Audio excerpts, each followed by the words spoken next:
Hi friends, welcome to ITI gold technical channel में आपका स्वागत है। आईटीआई से related video, vacancies information, GK science and current affair की वीडियो पाने के लिए हमारे चैनल को सब्सक्राइब कीजिए। सब्सक्राइब करने के बाद बेल आइकन के बटन को ऑन कीजिए ताकि मैं जो भी नया वीडियो बनाऊँ वो आपके पास पहुँच जाए। और यदि सेशन अच्छा लगता है, सेशन से कुछ जानकारी मिलती है तो इसे लाइक एंड शेयर ज़रूर कीजिएगा। शेयर ज़रूर कीजिए। हाल ही में राष्ट्रमंडल दिवस कब मनाया गया है? तो इस क्वेश्चन का राइट आंसर हो जाएगा ऑप्शन नंबर डी, 24 मई। 24 मई को राष्ट्रमंडल दिवस मनाया गया है। क्या है इस क्वेश्चन का right answer? Option number D, 24 मई। यह 24 मई को क्यों मनाया जाता है? तो 24 मई 1891 में महारानी विक्टोरिया का जन्म हुआ था। कब? 24 मई 1891 को महारानी विक्टोरिया का जन्म हुआ था, इसीलिए यह दिवस 24 मई को मनाया जाता है। राष्ट्रमंडल खेल 2018 में कहाँ पर हुआ था? तो यह हुआ था ऑस्ट्रेलिया के गोल्ड कोस्ट में। कहाँ पर हुआ था? ऑस्ट्रेलिया के गोल्ड कोस्ट में। और इसमें भारत का तीसरा स्थान था। कौन सा तीसरा स्थान था? पहला चीन का था और तीसरे स्थान पर भारत ने रहते हुए 26 गोल्ड मेडल, 20 सिल्वर मेडल और 20 ब्रॉन्ज मेडल जीते हैं। तो ऐसे करके पूरे 66 मेडल जीते थे भारत ने। कितने? 66। और जो राष्ट्रमंडल देश होते हैं, यानी जो कभी न कभी ब्रिटिश सरकार के गुलाम रहे देश, तो ऐसे देश है पूरे 54। कितने देश है? 54। तो इन देशों में राजदूत न चुनकर उच्चायुक्त चुना जाता है। एक होता है उच्चायुक्त और एक होता है राजदूत, यानी एम्बेसडर और हाई कमिश्नर। तो इन देशों में जो कभी न कभी ब्रिटिश के गुलाम रहे उन्हें राष्ट्रमंडल कहते हैं, और उन देशों में उच्चायुक्त चुना जाता है। और जो देश ब्रिटिश के गुलाम नहीं रहे हैं या ब्रिटिश की हुकूमत नहीं थी, उन देशों में राष्ट्रमंडल, उन देशों में ब्रांड एम्बेसडर या राजदूत चुना जाता है। तो यह राजदूत और उच्चायुक्त में अंतर हुआ कि उच्चायुक्त किस देश में होता है, राजदूत किस देश में होता है। तो इस क्वेश्चन का राइट आंसर हो जाएगा ऑप्शन नंबर डी, 24 मई। चलिए, कल एक क्वेश्चन गलत हो गया था, उसका मैं आज आपको सही आंसर बता देता हूँ। सॉरी इसके लिए। हाल ही में आरबीआई ने एग्जिम बैंक को कितने करोड़ रुपए का ऋण दिया? मैंने यहाँ 15,000 की जगह 1500 बोल दिया था, लेकिन इसका राइट आंसर है 15,000। कितना है? 15,000 करोड़ रुपए का ऋण दिया है आरबीआई ने एग्जिम बैंक को। चलिए नेक्स्ट क्वेश्चन की ओर चलते हैं। हाल ही में मोहित बघेल का निधन हुआ, वह कौन थे? तो इस क्वेश्चन का राइट आंसर हो जाएगा ऑप्शन नंबर सी, वह एक अभिनेता थे। मोहित बघेल एक अभिनेता थे जिनका अभी हाल ही में निधन हो गया। यही है मोहित बघेल जी, जिनका अभी हाल ही में निधन हो गया। इनको आपने देखा होगा सलमान खान की मूवी रेडी मूवी में इन्होंने एक बच्चे का रोल किया है, जिनका अभी हाल ही में निधन हो गया है कैंसर की वजह से। तो इस क्वेश्चन का right answer option number C, अभिनेता। चलिए नेक्स्ट क्वेश्चन की ओर चलते हैं। हाल ही में आई रिपोर्ट के अनुसार 2021 में भारत में कच्चे तेल के आयात में कितने प्रतिशत की गिरावट आ सकती है? तो इस क्वेश्चन का राइट आंसर हो जाएगा option number C, 8.9%। Care rating के अनुसार वित्त वर्ष 2021 में भारत में कच्चे तेल के आयात में 8.9% की गिरावट आ सकती है। अभी कोरोना वायरस महामारी के कारण भारत और अन्य सभी देशों में लॉकडाउन है। इस कारण से अभी कोई भी परिवहन संसाधन चालू नहीं है, सभी बंद है। इस कारण से भारत कच्चे तेल का आयात बहुत कम कर रहा है और इसी कारण से 8.9% की गिरावट आ सकती है 2021 वित्त वर्ष में। तो इस क्वेश्चन का राइट आंसर है ऑप्शन नंबर सी, 8.9%। और यह रेटिंग किसने जारी की है? तो यह रेटिंग जारी की है केयर रेटिंग्स ने। किसने? केयर रेटिंग्स ने। चलिए नेक्स्ट क्वेश्चन की ओर चलते हैं। हाल ही में ऑस्ट्रेलिया के एशले कूपर का निधन हुआ, वह कौन थे? तो इस क्वेश्चन का राइट आंसर हो जाएगा ऑप्शन नंबर बी, वह एक खिलाड़ी थे। यह एक टेनिस खिलाड़ी थे जिनका अभी हाल ही में निधन हो गया है ऑस्ट्रेलिया के। यही है एशले कूपर, जिनका अभी हाल ही में निधन हो गया। यह ऑस्ट्रेलिया के प्रतिष्ठित टेनिस खिलाड़ी है जिनका अभी हाल ही में निधन हुआ है। अब बात कर लेते हैं ऑस्ट्रेलिया की। तो ऑस्ट्रेलिया की राजधानी है कैनबरा और यहाँ पर मुद्रा चलती है ऑस्ट्रेलियन डॉलर। और यहाँ के प्रेसिडेंट हैं स्कॉट मॉरिसन। कौन है? स्कॉट मॉरिसन यहाँ के प्रेसिडेंट हैं। और अभी ऑस्ट्रेलिया ने कोरोना वायरस की स्वतंत्रतावश जांच करने की मांग की थी। किसने? ऑस्ट्रेलिया ने। और इसका समर्थन किया था अमेरिका ने। और अभी इसी कारण से चाइना ने ऑस्ट्रेलिया पर टैरिफ टैक्स, यानी आयात निर्यात पर जो टैक्स लगता है उसे टैरिफ कहते हैं, तो टैरिफ 80% तक बढ़ा दिया है चाइना ने ऑस्ट्रेलिया के ऊपर। तो इस क्वेश्चन का राइट आंसर हो जाएगा, तो इस क्वेश्चन का राइट आंसर है ऑप्शन नंबर बी, खिलाड़ी। एसएल कूपर एक खिलाड़ी थे जिनका अभी हाल ही में निधन हो जाए। चलिए नेक्स्ट क्वेश्चन की ओर चलते हैं। हाल ही में दुनिया की सबसे तेज़ इंटरनेट स्पीड किस 44.2 Tbps किस देश में दर्ज की गई? तो इस क्वेश्चन का राइट आंसर हो जाएगा option number A, Australia. Australia में अभी सबसे तेज़ इंटरनेट स्पीड 44.2 Tbps दर्ज की गई है। Tbps का फुल फॉर्म है टेराबाइट पर सेकेंड। क्या है? टेराबाइट पर सेकेंड। यह दुनिया की सबसे तेज़ इंटरनेट स्पीड दर्ज की गई है ऑस्ट्रेलिया में। और ऑस्ट्रेलिया को कैपिटल ऑफ गेम भी कहा जाता है क्योंकि यहाँ पर 70 से 80% जनसंख्या गेम्स खेलती है। तो इस क्वेश्चन का राइट आंसर है ऑप्शन नंबर ए। चलिए नेक्स्ट।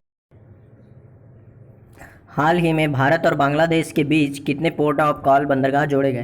तो इस क्वेश्चन का राइट आंसर हो जाएगा ऑप्शन नंबर सी, 5 बंदरगाह भारत और बांग्लादेश के बीच पोर्ट ऑफ कॉल के तहत जोड़े गए। अब यह पोर्ट ऑफ कॉल क्या है? तो इसका अर्थ यह हुआ, इसे हिंदी में कहते हैं आमद। क्या कहते हैं? आमद बंदरगाह या पोर्ट ऑफ कॉल बंदरगाह। इसके द्वारा जैसे कि एक बंदरगाह है, इसे भारत भी यूज़ करेगा और बांग्लादेश भी। जब दोनों देश इसे यूज़ करेंगे तो इसे पोर्ट ऑफ कॉल बंदरगाह कहा जाता है। तो अभी यह 5 बंदरगाह जोड़े गए और पहले थे 6 बंदरगाह। तो 5 और 6 मिलाकर अब टोटल 11 बंदरगाह ऐसे हो गए पोर्ट ऑफ कॉल वाले, जो भारत और बांग्लादेश के बीच हैं। अब बात कर लेते हैं बांग्लादेश की। तो बांग्लादेश की राजधानी है ढाका और यहाँ की करेंसी है टका और यहाँ की प्रेसिडेंट है शेख हसीना। कौन है? शेख हसीना। चलिए नेक्स्ट क्वेश्चन की ओर चलते हैं। बंदरगाह का अर्थ क्या होता है? तो बंदरगाह का मतलब होता है समुद्र में एक तरीके से एक स्टेशन है जहाँ पर इंपोर्ट एक्सपोर्ट यहीं से किया जाता है। जैसे हमारे यहाँ का सबसे गहरा बंदरगाह है विशाखापट्टनम बंदरगाह। कौन सा है? विशाखापट्टनम बंदरगाह। बंदरगाह का मतलब हुआ समुद्र के किनारे एक ऐसा स्टेशन बनाना जहाँ पर इंपोर्ट एक्सपोर्ट हो समुद्र के द्वारा। तो इस क्वेश्चन का राइट आंसर है ऑप्शन। चलिए नेक्स्ट क्वेश्चन की ओर चलते हैं। हाल ही में सबसे अधिक वेतन पाने वाली महिला एथलीट कौन बनी है? तो इस क्वेश्चन का राइट आंसर हो जाएगा option number C, Naomi Osaka. Naomi Osaka अभी सबसे अधिक वेतन पाने वाली एथलीट महिला बन गई है पूरे दुनिया में, विश्व में सबसे अधिक वेतन पाती है नाओमी ओसाका। और इन्होंने किसका स्थान लिया? तो इन्होंने लिया है सेरेना विलियम का स्थान। इसके पहले सेरेना विलियम सबसे अधिक वेतन पाने वाली एथलीट महिला थी दुनिया भर में, और अब इनको पीछे छोड़ते हुए नाओमी ओसाका ने इनका स्थान ले लिया है। यह अब सबसे ज़्यादा वेतन पाती है पूरी दुनिया में। यही है नाओमी ओसाका, जिनको अभी दुनिया भर में सबसे ज़्यादा वेतन मिलता है, यही वह एथलीट है। यह टेनिस खिलाड़ी है और यह जापान के, अब बात जापान की रही है तो जापान की राजधानी है टोक्यो और यहाँ पर मुद्रा चलती है एन, और यहाँ पर प्रेसिडेंट है शिंजो आबे। कौन है? Shinzo Abe. इसको राइट आंसर है option number C, Naomi Osaka. यह एक टेनिस खिलाड़ी है जिनको दुनिया भर में सबसे ज़्यादा वेतन मिलता है। चलिए नेक्स्ट क्वेश्चन की ओर चलते हैं। हाल ही में किस आईआईटी ने अल्जाइमर से जाने वाली याददाश्त को रोकने या कम करने के लिए एक तकनीक विकसित की है? तो इस क्वेश्चन का राइट आंसर हो जाएगा option number D, IIT Guwahati. IIT Guwahati ने यह तकनीक विकसित की है कि अल्जाइमर से जो याददाश्त जाती है उसे कम कर सकते हैं या रोक सकते हैं। ऐसी एक तकनीक विकसित की है। अल्जाइमर एक तरह का दिमागी रोग है जिसमें यह रोग बढ़ते ही जाता है और धीरे धीरे याददाश्त कमज़ोर होती है। इसमें एक दूसरे से कोशिकाएं जुड़ते जाती हैं और एक दूसरे को कमज़ोर करते जाती हैं और इस कारण हमारी याददाश्त इसमें समाप्त होने लगती है। तो इसी को रोकने के लिए आईआईटी गुवाहाटी ने एक तकनीक विकसित की है। अब आईआईटी का फुल फॉर्म क्या है? तो आईआईटी का फुल फॉर्म है इंडियन इंस्टीट्यूट ऑफ टेक्नोलॉजी। क्या है? Indian institute of technology. यह आईआईटी गुवाहाटी स्थित है असम में। कहाँ पर है? असम में। इसकी स्थापना की गई थी सन 1994 में। कब? 1994 में। और इसके प्रमुख है अभी टीजी सीताराम। कौन है? टीजी सीताराम इसके प्रमुख है आईआईटी गुवाहाटी के। तो इस क्वेश्चन का राइट आंसर हो जाएगा option number D, IIT Guwahati. जब असम का नाम आया है तो असम में ही एक ऐसा राज्य है जहाँ पर एक सींग वाला गेंडा पाया जाता है। चलिए नेक्स्ट क्वेश्चन की ओर चलते हैं। हाल ही में किसे दक्षिण एशिया में जलवायु परिवर्तन के महत्वपूर्ण स्थिति का अभ्यास प्रबंध निदेशक नियुक्त किया? तो इस क्वेश्चन का राइट आंसर हो जाएगा ऑप्शन नंबर ए, आभास के झा को अभी हाल ही में दक्षिण एशिया जलवायु परिवर्तन के महत्वपूर्ण स्थिति का अभ्यास प्रबंध निदेशक नियुक्त किया है। और यह आभास के झा यह भारत के हैं। कहाँ के? भारत के। यह अर्थशास्त्री है जिनको अभी दक्षिण एशिया जलवायु परिवर्तन के महत्वपूर्ण स्थिति का अभ्यास प्रबंधक निदेशक नियुक्त किया। तो इस क्वेश्चन का राइट आंसर हो जाएगा ऑप्शन नंबर ए। चलिए हाल ही में किस राज्य सरकार ने रीस्टार्ट योजना का शुभारंभ किया है? तो इस क्वेश्चन का राइट आंसर हो जाएगा option number A, Andhra Pradesh. Andhra Pradesh राज्य सरकार ने अभी रीस्टार्ट योजना का शुभारंभ किया है। यह योजना के नाम से ही समझ में आ रहा है, रीस्टार्ट यानी कि इसे फिर से चालू किया गया है। अभी कोरोना वायरस महामारी के कारण पूरे देश में आर्थिक मंदी आ गई है और सबसे ज़्यादा इफेक्ट पड़ा है लघु एवं सूक्ष्म उद्योगों को। तो इन्हीं को उभारने के लिए या फिर इन्हीं को अच्छा बनाने के लिए आंध्र प्रदेश सरकार ने अभी रीस्टार्ट योजना का शुभारंभ किया है। अप्रैल मई जून में इनका बिजली बिल और EMI इन्हें की माफ़ की जाएगी और इन्हें बढ़ाने के लिए बढ़ावा दिया जा रहा है और ऐसी और भी कई छूट दी जाएगी अप्रैल मई जून में। तो इसी के तहत यह रीस्टार्ट योजना का शुभारंभ किया है आंध्र प्रदेश ने। यह आंध्र प्रदेश ने रीस्टार्ट पैकेज योजना प्रारंभ किया ताकि सूक्ष्म एवं लघु उद्योग वाले लोगों को सुविधा दी जा सके और यह अपने उद्योगों को फिर से स्टार्ट कर सके लॉकडाउन के बाद। तो ये कोरोना वायरस महामारी के कारण लॉकडाउन लगा है पूरे देश में और आर्थिक मंदी बहुत ज़्यादा आ गई, इसी कारण से यह रीस्टार्ट पैकेज योजना शुरू की है किसने? आंध्र प्रदेश ने। अब बात कर लेते हैं आंध्र प्रदेश की। तो आंध्र प्रदेश की राजधानी अभी हाल ही में हैदराबाद, लेकिन 2024 से हो जाएगी अमरावती। कहाँ हो जाएगी? अमरावती। और अमरावती में ही अभी 25 नंबर का हाई कोर्ट बना हमारे देश में। अमरावती में कितने नंबर का? 25 नंबर का। यहाँ के CM है जगन मोहन रेड्डी। कौन है? जगन मोहन रेड्डी, जो INC यानी इंडियन नेशनल कांग्रेस पार्टी से है। और यहाँ के राज्यपाल है बिश्वाभूषण सिंह हरिचरण। कौन है? बिश्वाभूषण सिंह हरिचरण। यहाँ के हाईकोर्ट का मुख्यालय अमरावती में है और यहाँ पर लोकसभा सीट है 25 यानी 25 और राज्यसभा सीट है यहाँ पर 11। कितनी? 11 राज्यसभा सीट है और यहाँ पर विधानसभा सीट है 176। कितनी है? 176। और इस राज्य की स्थापना की गई थी सन 1953 में। कब? 1953 में इसकी स्थापना की गई थी, 1953 में। और यहाँ की राजभाषा है तेलुगु। क्या है? यहाँ की राजभाषा है तेलुगु। और इसे 2 जून 2014 को एक राज्य और अलग करके बनाया है, उसका नाम है तेलंगाना। तेलंगाना को बनाया है 2 जून 2014 को। और देश का सबसे गहरा बंदरगाह है विशाखापट्टनम बंदरगाह, जो आंध्र प्रदेश में। तो इस क्वेश्चन का राइट आंसर हो जाएगा ऑप्शन नंबर ए। चलिए नेक्स्ट क्वेश्चन की ओर चलते हैं। हाल ही में खेलों को उद्योग का दर्जा किस राज्य ने दिया है? तो इस क्वेश्चन का राइट आंसर हो जाएगा ऑप्शन नंबर सी, मिजोरम।